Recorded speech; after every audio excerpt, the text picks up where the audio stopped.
एक दिन एक गांव में दो भाई अमन और गट्टू रहते थे।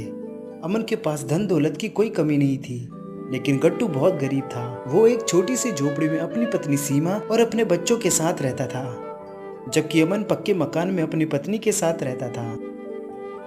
अमन पढ़ा लिखा, घमंडी और लालची था। वह गरीब और बिना पढ़े लिखे किसानों को मूर्ख बनाकर उनकी जमीन कम कीमत में खरीद लेता था और उनमें खेती करके बहुत पैसे कमाता। लेकिन गट्टू पढ़ा लिखा नहीं था और न ही वो कोई काम करता था, लेकिन वो बहुत ईमानदार और दयालु था। उसके पास एक खेत भी था जिसमें वह पैसों की कमी के कारण एक फसल का दाना भी नहीं उगा सकता था। एक दिन गट्टू की पत्नी सीमा उसके पास आती है और उससे कहती है, अरे सुनिए जी, खाने को कुछ नहीं है और काफी दिनों से हमने पेट भर के ढंग का खाना भी नहीं खाया और काम भी तो तुम कुछ करते नहीं। कम से कम अपने बच्चों का तो सोचो, वो दोनों रोज बिना खाए सो जाते हैं। अगर ऐसा ही चलता रहा तो कैसे कटेगा हमारा जीवन। ऐसा करो, तुम जल्दी कोई काम ढूंढ लो। अरे भाग्यवान, तुम चिंता मत करो, मैं कुछ न कुछ करता हूँ। मैं अभी अपने भाई से कुछ पैसे उधार लेके खाने को ले आऊंगा। बस यही करते रहो, लोगों से मांगो और उधार चढ़ाओ, और कब तक हम औरों से उधार मांगते रहेंगे। उन्हें उधार चुकाने के लिए भी तो पैसे होने चाहिए। तुम भी सही कह रही हो, ऐसे तो उधार चढ़ता ही जाएगा। ठीक है, मैं बाजार जाता हूँ और अपने भाई से मिल भी आऊंगा। उसी समय अमन के पास एक सेठ आता है। वह अमन से खेती करने के लिए जमीन खरीदने की बात करता है। आइए आइए जमींदार जी, आज कैसे आना हुआ आपका? अरे कुछ नहीं अमन भाई, दरअसल मैं खेती के लिए एक जमीन खरीदना चाहता हूँ। पूरे गांव की आधे से ज्यादा खेती की जमीन तो तुम्हारे पास है। अगर तुम मुझे 100 एकड़ की जमीन बेच दो तो मैं मुंह बोले दाम में उसे खरीद लूंगा। सेठ जी, मेरे खेतों में तो अभी अच्छी फसलें उग रही हैं, जिनका दाम भी बहुत है। अगर जमीन खरीदनी है तो फसलों के दाम भी देने होंगे, जिनका मूल्य 70 लाख होगा। क्या 70 लाख? ये तो तुम बहुत ज्यादा बता रहे हो। सेठ वहां से जाने लगता है। अमन मन ही मन कुछ सोचने लगता है। तभी उसके दिमाग में एक उपाय आता है। वह तुरंत सेठ को रोकता है। अरे रुकिए सेठ जी, आपको सस्ते में और खाली जमीन मिल जाएगी, बस आप शाम तक रुकिए। अच्छा ठीक है, मैं शाम को वापस आऊंगा। तभी वहां गट्टू आ जाता है। अरे वाह, मुर्गा खुद हलाल होने आ गया। अरे आओ आओ मेरे गट्टू भाई, आज बड़े दिनों बाद यहाँ कैसे? ऐसे ही भाई, मैं बाजार जा रहा था नौकरी की तलाश में। घर पे खाने का एक अन्न भी नहीं है और तुम्हारा उधार भी चुकाना है। अरे ये तो है, लेकिन मेरे पास एक तरीका है। तुम उधार भी चुका दोगे और तो और अपने घर राशन भी ले जाओगे। अच्छा, वो कैसे? बताओ बताओ भाई, मुझे जल्दी बताओ। मैं कुछ भी और कैसे भी काम करने को तैयार हूँ। अरे ज्यादा कुछ नहीं करना, बस मुझे तुम अपना खेत बेच दो। वैसे भी तुम उसमें फसल नहीं उगाते, खाली ही पड़ा रहता है। ऐसे तो उसकी गुणवत्ता कम हो जाएगी। इसके बदले में मैं तुम्हारा उधार माफ कर दूंगा और तुम महीने भर का राशन भी घर ले जाओगे। लो ये लो 10,000 रुपए पकड़ो।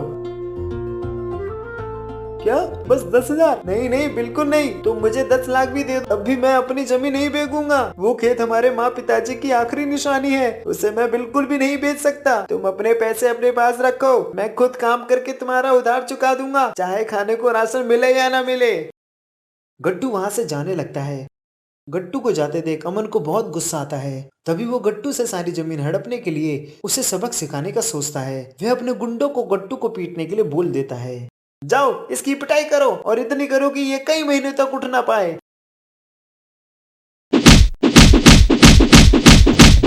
वह वहां से कैसे भी करके जान बचा के भागने लगता है। वह भागते भागते जंगल में छिप जाता है। अमन के नौकर गट्टू को ढूंढ नहीं पाते और वह वापस चले जाते हैं। हे भगवान, कितना मारा इन लोगों ने। मुझे यकीन ही नहीं हो रहा कि मेरा भाई मेरे साथ ऐसा भी कर सकता है। हाय, कितना मारा है भाई। अगर वापस गया तो वो लोग मुझे फिर मारेंगे। ऐसा करता हूँ, शाम तक यहीं रुकता हूँ, फिर रात में चला जाऊंगा। हाँ, ये ठीक रहेगा।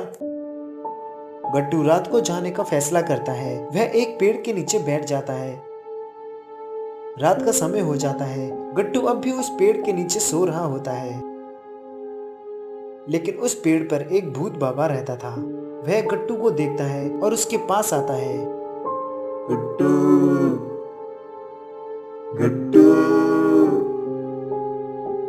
गट्टू। कौन है? कौन है यहाँ? बड़े दिनों बाद एक शिकार मिला। मैं भूत बाबा हूँ। मैं इस जंगल में अकेला रहता हूँ, मुझे एक साथी चाहिए, इसलिए अब मैं तुम्हें मार के तुम्हें भी अपनी तरह भूत बनाऊंगा। हे भगवान, ये भूत यहाँ कैसे आ गया? हे भगवान बचा लो। भूत बाबा मेरी परेशानी समझिए, मुझे मत मारिए। मेरी एक पत्नी और 2 छोटे से बच्चे हैं, मेरे घर पे खाने को कुछ नहीं है। गट्टू उस भूत को अपनी परेशानी और अपने पे हुए अत्याचार को उसे बता देता है। भूत बाबा को उस पे बहुत दया आ जाती है। अरे भाई, ये तो तुम्हारे साथ बहुत गलत हुआ, ऐसे लोगों को तो सजा मिलनी ही चाहिए। तुम चिंता मत करो, मैं तुम्हें ये जादुई हल देता हूँ। तुम बिना बीज के इस हल से अपने खेत में मनचाही फसलें उगा सकते हो, और तो और ये तुम्हारी हर इच्छा पूरी करेगा। लो, अब पकड़ो इसे। गट्टू भूत बाबा से वह जादुई हल ले लेता है। फिर वह भूत बाबा तुरंत वहां से चला जाता है।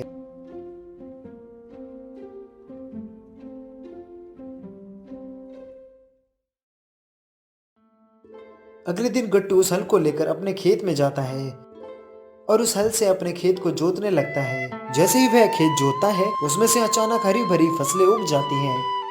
गट्टू यह देखकर हैरान हो जाता है। अरे ये क्या बात है, वो भूत बाबा तो सच बोल रहे थे। अब मैं सारा खेत जोत के सारी फसलें काट के बाजार में बेच दूंगा, जिससे मैं रोज पैसे कमा के अमीर हो जाऊंगा। क्या बात है, क्या किस्मत है मेरी। फिर गट्टू पूरा खेत जोतने लगता है और फसलें भी पीछे पीछे उगने लगती हैं। कुछ ही देर में वह पूरा खेत जोत लेता है। तभी वहाँ गट्टू की पत्नी सीमा आ जाती है। अरे तुम यहाँ? ये तो चमत्कार हो गया, इतनी जल्दी कैसे ये फसलें उग गई? लेकिन अब ये फसलें हमारी नहीं है, क्योंकि तुम्हारे जाने के बाद तुम्हारे भाई ने बताया कि तुम नौकरी ना मिलने के कारण दुखी होकर हमेशा के लिए जंगल में भाग गए। मुझे समझ नहीं आ रहा था कि अब मैं क्या करूं, कैसे अपने बच्चों को पालूं। तभी तुम्हारे भाई ने मुझे अच्छी कीमत में अपना ये खेत खरीदने को सुझाव दिया। फिर मैंने अपने बच्चों के कारण ये जमीन बेच दी। हे भाग्यवान, ये क्या किया तुमने? उसने तुमसे झूठ बोला था। मैं जंगल में भागा था, लेकिन अमन के गुंडों से बचने के लिए। मुझे समझ नहीं आ रहा कि अब हम क्या करेंगे। इससे भी बुरा कुछ हो सकता है भला। तभी वहाँ अमन के गुंडे आ जाते हैं और वो गट्टू को देख लेते हैं। अरे ढोलू, वो देखो गट्टू। अच्छा तो ये यहाँ है। चलो चलो, अब हम इसकी हड्डियों को तोड़ मरोड़ के अमर बाबू के पास ले चलते हैं, वरना ये फिर से भाग जाएगा। वो दोनों गुंडे गट्टू को पीटने जाते हैं, लेकिन गट्टू उन्हें अपनी तरफ आता देख लेता है। गट्टू भी अपनी जान बचा के वहां से भागने लगता है। हे भगवान, अब इन्हें भी आना था। अब क्या करूं मैं? अरे मैं इसके बारे में कैसे भूल गया। हे जादुई हल, मुझे बचाओ इन गुंडों से। आओ आओ, अब पकड़ो पकड़ो मुझे, आओ आओ।